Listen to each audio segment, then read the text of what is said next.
The sports world just got rocked. Caitlin Clark is officially out for the rest of the WNBA season. That means no return, no playoffs, and no Clark effect when the league needs her most. But here's the thing, this isn't just about an injury. This is about the Indiana Fever's playoff hopes, the league's biggest ratings driver, and maybe even the future of women's basketball itself. So let's dive deep and unpack everything. Caitlin Clark herself confirmed the news in the most gut-punch way possible with a short, frustrated post on X. One sentence, full of raw emotion, telling the world what we all feared. After weeks of rumors and speculation, it's official. She won't step back on the court until 2026. And the frustrating part? This wasn't one single catastrophic injury. It was a slow, painful unraveling of her season. It started back on July 1st, when she was forced to sit out the Commissioner's Cup final. That game was supposed to be one of the biggest stages of her career,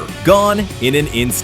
Just 2 weeks later, disaster struck again. A groin injury that forced her to miss the All-Star game in her very own home arena, where thousands of fans had packed the stands to see her. And then came the final blow, a bone bruise that crushed any hope of a late-season comeback. It was stop and start, frustration after frustration, until finally, her sophomore year was over. So the question now is obvious. What happens to the Fever without Caitlin Clark? Well, surprisingly, this team may be tougher than people realize. Let's start with Kelsey Mitchell. With Clark on the floor, she was already a consistent 19-point scorer. But without Clark, she's not just scoring, she's nearly doubled her assists, turning into the engine that makes the whole offense run. She's proving she's more than a sidekick. She's a star in her own right. Then you look at the core: Aliyah Boston, Mitchell, Lexi Hall, and Alyssa Smith-Howard. 4 players who haven't missed a single game all season.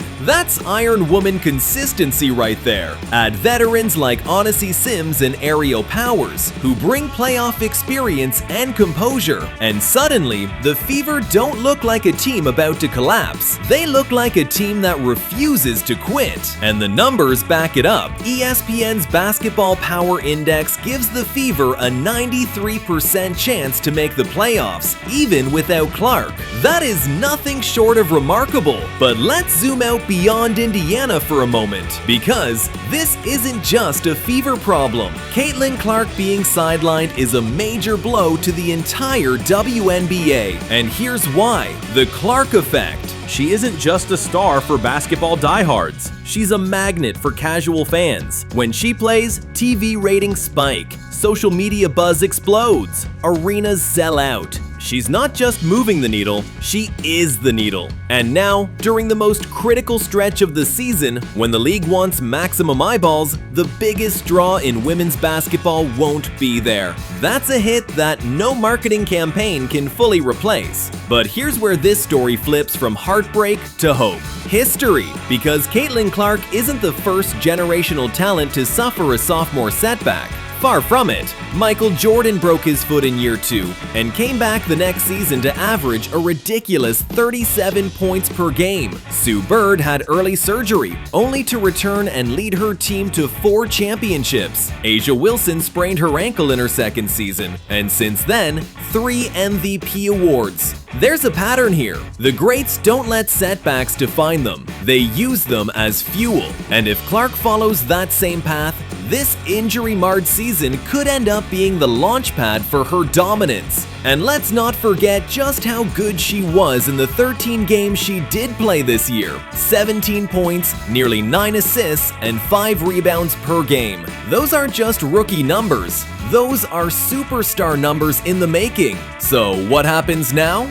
Well, it's possible Clark's extended time away from the court changes her entire approach to staying sharp. She famously skipped overseas play after her rookie year to rest. But now, with months of forced rest behind her, don't be surprised if she considers joining the new unrivaled 3-on-3 league, or even playing overseas, just to stay locked in before her 2026 return. Either way, one thing feels certain: This lost season might actually be the setup for an unforgettable comeback. So the question I'll leave you with, is this the end of Caitlin Clark's sophomore slump, or the beginning of the greatest redemption arc the WNBA has ever seen? We'll find out soon enough. Until then, if you want to keep up with every twist, every injury update, and every rivalry shaping the league, make sure you hit subscribe, because here at DocBriefs, we break it all down for you.